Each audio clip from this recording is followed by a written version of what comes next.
सभी को मेरा प्यार भरा नमस्कार। सुबह सवेरे में एक बार फिर से आप सभी का हार्दिक स्वागत। आइए दोस्तों, शुरुआत करते हैं आज की प्रमुख खबरों से। मतांतरण को लेकर यूपी एटीएस की चल रही कार्रवाई के बीच अयोध्या में ऐसा ही एक सनसनीखेज मामला सामने आया है। प्रॉपर्टी डीलिंग का कार्य करने वाले दो युवकों ने एक नेपाली नागरिक को बड़ा मुनाफा दिलाने का प्रलोभन देकर उसकी जमा पूंजी हड़प ली। रुपए डूबने के सदमे में नेपाली युवक की मौत हो गई। अब रुपए वापस करने की बजाय प्रॉपर्टी डीलर उसकी पत्नी पर मतांतरण के लिए दबाव बना रहे हैं।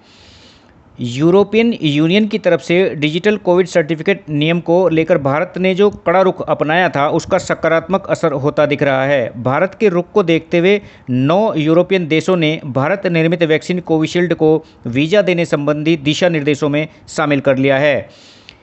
इसमें 7 यूरोपियन यूनियन के सदस्य हैं, यानी अब कोविशील्ड लगवाने वाले भारतीय या अन्य देशों के नागरिक Switzerland, Iceland, Austria, Germany, Slovenia, Greece, Ireland, Spain, Estonia में आ जा सकेंगे।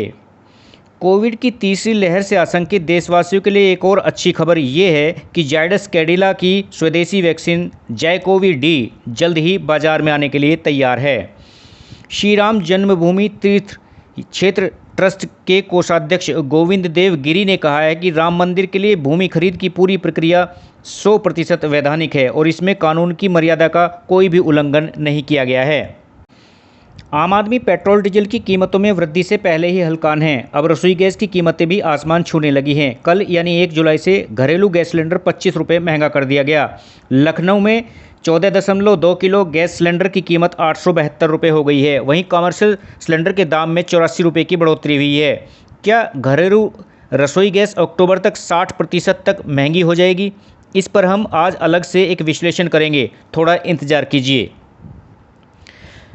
छठे डिजिटल इंडिया दिवस पर प्रधानमंत्री नरेंद्र मोदी ने बलरामपुर सदर शिक्षा क्षेत्र के प्राथमिक मॉडल विद्यालय घुसाह प्रथम की प्रधानाध्यापिका डॉक्टर प्रतिमा सिंह व कक्षा 5 की छात्रा सुहानी साहू से वर्चुअल वार्ता की। उन्होंने दीक्षा से ऐप पर पढ़ाई के अनुभव को जाना। उत्तर प्रदेश की राज्य सेवाओं में भविष्य में विज्ञापित होने वाले समूह ग के पदों पर भर्ती के लिए उत्तर प्रदेश अधीनस्थ सेवा आयोग की ओर से आयोजित की जाने वाली अर्हता परीक्षा पीईटी प्रदेश के सभी जिलों में आयोजित की जाएगी। इस परीक्षा को 20,73,000 परीक्षार्थी देंगे।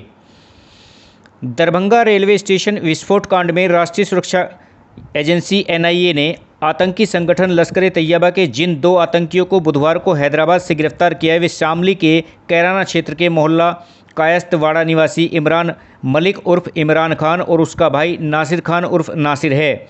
दोनों के पिता मूसा भूतपूर्व सैनिक हैं। मूसा ने 1962 में चीन के साथ हुए युद्ध में भागीदारी भी की थी। कैराना उत्तर प्रदेश के शामली क्षेत्र में आता है। चीन की कम्युनिस्ट पार्टी के महासचिव और राष्ट्रपति शी जिनपिंग ने पार्टी के 100 साल पूरे होने पर दुनिया को धमकाते हुए कहा है कि हम विरोधियों को नेस्तनाबूद कर देंगे और उनका सिर कुचल दिया जाएगा।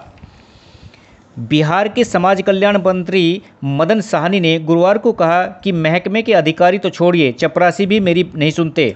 अफसरों की तानाशाही वर्षों से झेल रहा हूं, इसलिए मंत्री पद छोड़ना ही एकमात्र विकल्प मेरे पास बचा है। सेना प्रमुख जनरल एमएम नरवणे ने गुरुवार को कहा कि ड्रोन की आसानी से उपलब्धता ने सुरक्षा चुनौतियों की जटिलता को बढ़ा दिया है और भारतीय सेना ड्रोन के खतरों से निपटने की क्षमता विकसित कर रही है। पूर्व अमेरिकी राष्ट्रपति ट्रंप की कंपनी ट्रंप ऑर्गेनाइजेशन टैक्स चोरी के मामले में फंस गई है। कंपनी के सीएफओ एलन विसलवर्ग को आरोपित किया गया है। विसलवर्ग ने डिस्ट्रिक्ट अटॉर्नी के दफ्तर में सरेंडर भी कर दिया है। मशहूर उद्योगपति मुकेश अंबानी के घर एंटीलिया के बाहर से विस्फोटक लदी कार बरामद होने और ठाणे के कारोबारी मनसुख हिरेन हत्याकांड में आए दिन नई बातें सामने आ रही हैं। एनआईए ने गुरुवार को अदालत में बताया कि उसे संदेह है कि मनसुख हिरेन की हत्या के लिए 45 लाख रुपए की फंडिंग की गई है। जम्मू में पकड़े गए द रेजिडेंस फ्रंट के आतंकी से पूछताछ में सनसनीखेज तथ्य सामने आया है कि जम्मू के मंदिर आतंकियों के निशाने पर हैं। आतंकी युवाओं को बरगला रहे हैं और आतंकी वारदात के लिए मोटी रकम बदले में देने का लालच दे रहे हैं। बंगाल के मालदा जिले में भारत बांग्लादेश सीमा पर 10 जून को गिरफ्तार किए गए संदिग्ध चीनी नागरिक हॉन जुनेवी को कड़ी सुरक्षा के बीच गुरुवार सुबह कोलकाता लाया गया। उत्तर प्रदेश एटीएस की टीम यहां से उसे ट्रांजिट रिमांड पर लेकर लखनऊ रवाना हो गई। महाराष्ट्र राज्य सहकारी बैंक घोटाले में बड़ी कार्रवाई करते हुए ईडी ने सतारा स्थित जरंडेश्वर चीनी मिल को जब्त कर लिया। यह चीनी मिल राज्य के उप मुख्यमंत्री अजित पवार के करीबी रिश्तेदार की है। यह कार्रवाई अजित पवार के लिए बड़ा झटका मानी जा रही है। कोरोना संक्रमण के चलते जारी वर्ष में अभी तक 18,88,188 श्रद्धालु मां वैष्णो देवी के दरबार में हाजिरी लगा चुके हैं। वर्तमान में प्रतिदिन 6 से 8,000 श्रद्धालु मां के दरबार में हाजिरी लगा रहे हैं।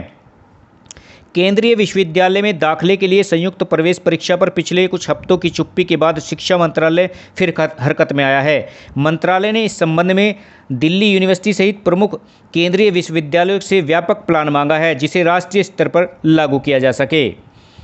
डॉक्टर दिवस पर पीएम नरेंद्र मोदी ने कोरोना महामारी में लोगों की जान बचाने के लिए डॉक्टरों की सराहना की और कोरोना काल में इलाज के अनुभव का लिखित दस्तावेज तैयार करने की सलाह दी। वहीं प्रधानमंत्री ने योग की भूमिका पर भी प्रकाश डाला। डिजिटल इंडिया कार्यक्रम के 6 साल पूरे होने पर प्रधानमंत्री नरेंद्र मोदी ने डिजिटल इंडिया को सामान्य नागरिक के लिए सुविधा और उनके सशक्तिकरण का बड़ा माध्यम बताया। उन्होंने डिजिटल इंडिया को भ्रष्टाचार पर चोट भी बताया।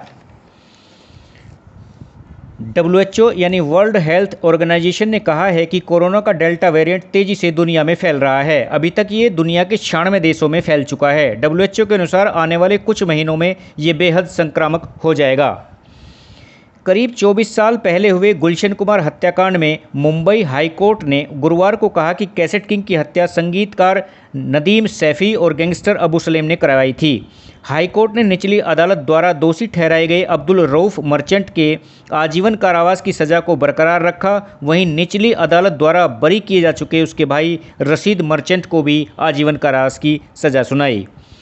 कर्नाटक के कारवार कस्बे में गुरुवार को एक मगरमच्छ घुस आया, जिसको देख लोग सकते में पड़ गए। फौरन वन विभाग को सूचित किया गया। वन विभाग की टीम ने मगरमच्छ को पकड़कर पास की नदी में छोड़ दिया। घोटालेबाज नीरव मोदी की बहन पूर्वी मोदी ने ब्रिटेन स्थित बैंक अकाउंट में जमा 17 करोड़ 21 लाख रुपए भारत सरकार को भेजे हैं। ईडी के अनुसार पीएनबी घोटाले में पूर्वी सरकारी गवाह बन चुकी है। अंग्रेजों के खिलाफ छत्तीसगढ़ में बिगुल बजाने वाले वीर नारायण सिंह को 1958 में जयस्तंभ चौक पर फांसी पर लटका दिया गया था। अब संस्कृति विभाग छत्तीसगढ़ वीर नारायण सिंह से संबंधित जानकारी और फोटो को उत्तर प्रदेश के मेरठ शहर के अभिलेख भवन में प्रदर्शित करने के लिए भिजवा रहा है। राजस्थान के प्रतापगढ़ जिले में एक व्यक्ति ने अपने बेटे और चचेरे भाइयों के साथ मिलकर अपनी पत्नी को जंजीरों में जकड़कर रखा हुआ था। पुलिस ने आरोपितों को गिरफ्तार कर महिला को मुक्त कराया। एयर मार्शल विवेक राम चौधरी ने गुरुवार को वायुसेना के नए उप प्रमुख के रूप में प्रभार संभाल लिया। यूरो कप के क्वार्टर फाइनल में आज स्विट्जरलैंड का मुकाबला स्पेन से होगा, वहीं बेल्जियम का मुकाबला इटली से होगा। अनलॉक का असर इकोनॉमी पर साफ दिखाई देने लगा है। जून में आर्थिक गतिविधियों ने रफ्तार पकड़ ली है। ऑटो बिक्री में उछाल आया है और बिजली पेट्रोल की खपत भी बढ़ गई है। अंतरिक्ष में सैटेलाइट स्थापित कर उसके जरिए मोबाइल सेवा मुहैया कराने के लिए भारतीय ग्रुप की सहायक शाखा वन वेव ने अंतरिक्ष में 36 छोटे सैटेलाइट को सफलतापूर्वक स्थापित करने की घोषणा की। कंपनी ने यह भी कहा कि उसकी सैटेलाइट मोबाइल सेवा जियो और वोडाफोन जैसी घरेलू कंपनियों समेत दुनिया भर की अन्य कंपनियों के लिए भी होगी। अब बात इधर उधर की। गलती से सूंघ लिया तेज नशे वाला खूबसूरत फूल। हर सुंदर दिखने वाली चीज़ अच्छी हो ऐसा जरूरी नहीं है। टिकटॉक यूजर और कनाडा की रहने वाली राफेला वेमन के साथ हुई एक घटना यही सबक देती है। वेमन अपने दोस्त के साथ कहीं जा रही थी। रास्ते में उन्हें एक पीले रंग का खूबसूरत फूल दिखाई दिया। फूल के बारे में बिना कुछ जाने उन्होंने उसे सूंघा और उसका वीडियो बनाकर इंटरनेट मीडिया पर डाल दिया। कुछ देर बाद उसकी तबीयत बिगड़ने लगी। तब उन्हें फूल की सच्चाई पता चली। इस फूल को एंजल्स टेम्पेट कहा जाता है, जिसमें स्कोपोमाइलन रसायन होता है, जिसे दुनिया के सबसे डरावने नशे में शुमार किया जाता है। फिलहाल वेमन ठीक हैं और फूल सूंघकर हुए पछतावे वाला उनका वीडियो वायरल हो रहा है।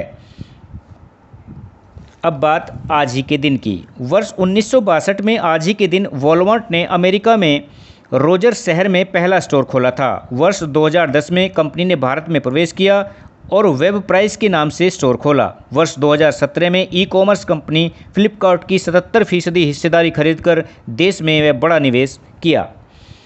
वर्ष 1940 में आज ही के दिन सुभाष चंद्र बोस को देशद्रोह के आरोप में गिरफ्तार किया गया था। विरोध स्वरूप भूख हड़ताल करने पर उन्हें घर भेज दिया गया। इसके बाद वे कभी अंग्रेजों की पकड़ में नहीं आए और भतीजे की मदद से देश से बाहर निकल गए। वर्ष 1972 में आज ही के दिन भारत और पाकिस्तान के बीच शिमला समझौता हुआ था। 1971 की हुई लड़ाई के दौरान 90,000 से ज़्यादा सैनिकों को बंदी बनाए जाने के बाद पड़ोसी देश घुटनों के बल बैठने को मजबूर हो गया था। इसमें तय हुआ था कि दोनों देश अब आपसी बातचीत के जरिए कश्मीर से जुड़े विवाद को सुलझाएंगे। इसके बाद यह स्पष्ट हो गया था कि कश्मीर के मसले पर संयुक्त राष्ट्र दखल नहीं दे सकता। समझौते पर भारत की तरफ से तत्कालीन प्रधानमंत्री इंदिरा गांधी और पाकिस्तान की तरफ से राष्ट्रपति जुल्फिकार अली भुट्टो ने हस्ताक्षर किए थे। और अंत में बात जन्मदिन की। उन सभी दोस्तों एवं उनके प्रियजनों को जिनका आज जन्मदिन है, जन्मदिन की अनेकों मंगल कामनाएं। आज के लिए इतना ही। इसी के साथ ही विदा चाहूँगा। कल फिर मिलेंगे नई खबरों और रोचक जानकारियों के साथ सुबह सवेरे में।